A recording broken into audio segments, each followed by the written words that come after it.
আরেকটি নতুন ব্লগে সকলকে স্বাগত। বৈশাখ মাস, আর বৈশাখ মাস মানেই পয়লা বৈশাখের পরে যেই উৎসবটি বাঙালির মনে সবচেয়ে বেশি মনে পড়ে সেটি হলো 25শে বৈশাখ। কদিন পরেই 25শে বৈশাখ, তাই আজ ঘুরতে ঘুরতে চলে এসেছি রবীন্দ্রনাথ ঠাকুরের জন্মস্থান অর্থাৎ জোড়াসাঁকোর ঠাকুরবাড়িতে। আমরা আজ এসেছি কলকাতার জোড়াসাঁকোর ঠাকুরবাড়িতে, যেইখানে রবীন্দ্রনাথ ঠাকুর জন্মেছিলেন। প্রিন্স দ্বারকানাথ ঠাকুর 18 শতকে উত্তর কলকাতার জোড়াসাঁকোতে এই প্রাসাদ সমান এই বাড়িটি নির্মাণ করেন। 1861-র 7ই মে রবীন্দ্রনাথ ঠাকুর এই বাড়িতেই জন্মগ্রহণ করেন। যদিও আমরা ঠাকুরবাড়ি দেখতে এসেছি, কিন্তু ভেতরে যেহেতু ক্যামেরার প্রবেশ নিষেধ, তাই আমরা ভেতরের ছবিগুলো আপনাদের দেখাতে পারছি না। কিন্তু বাড়ির সামনের যে অপরূপ সৌন্দর্য, সেটা কিন্তু সত্যিই প্রশংসনীয়। আর এই বিপুল পরিমাণ যে বাড়িটি, সেটি কিন্তু এখন আর রবীন্দ্রনাথের ফ্যামিলি মেম্বার্সরা কেউ থাকেন না। বর্তমানে এটি রবীন্দ্রভারতী বিশ্ববিদ্যালয়ের অধীনে আছে এবং একাংশে পঠন পাঠন হয়ে থাকে, আর বাকি অংশটি সমস্ত দর্শকদের জন্য খোলা রয়েছে। ঢোকার ক্ষেত্রে 50 টাকা টিকিট কেটে ভেতরে ঢুকতে হয়। ভেতরে রবীন্দ্রনাথ ঠাকুরের ব্যবহারের সমস্ত সামগ্রী যেমন রয়েছে, তেমন রয়েছে মৃণালিনী দেবী, দ্বারকানাথ ঠাকুর, সকলেরই ব্যবহার্য জিনিসগুলি ভেতরে একটি একটি করে সাজানো রয়েছে। এই বাড়িতে রবীন্দ্রনাথ ঠাকুর বহুদিন কাটিয়েছেন, ছোট থেকে বড় হয়েছেন এই বাড়িতে।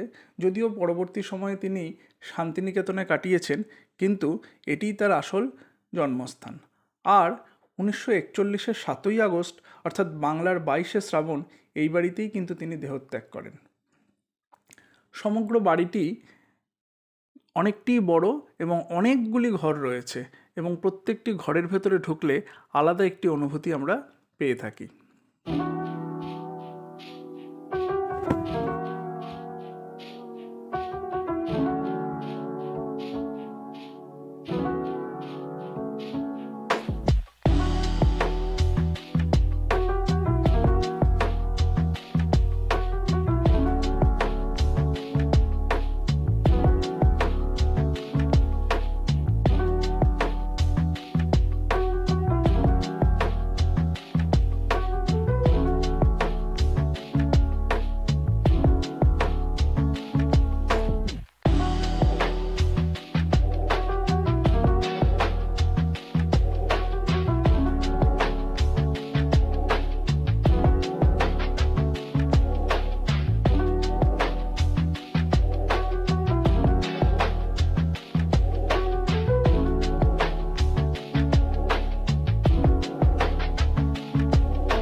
আরেকটি কথা আপনাদের অবশ্যই বলে রাখা দরকার, সেটি হলো 25শে বৈশাখ ও 22শে শ্রাবণ এই দুটি বিশেষ দিনে সকলের জন্য কিন্তু এই বাড়িটি খোলা থাকে।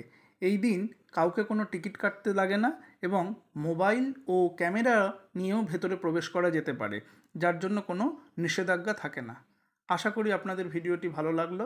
ভিডিওটি ভালো লাগলে অবশ্যই চ্যানেলটিকে সাবস্ক্রাইব করবেন এবং আমাদের পাশে থাকবেন।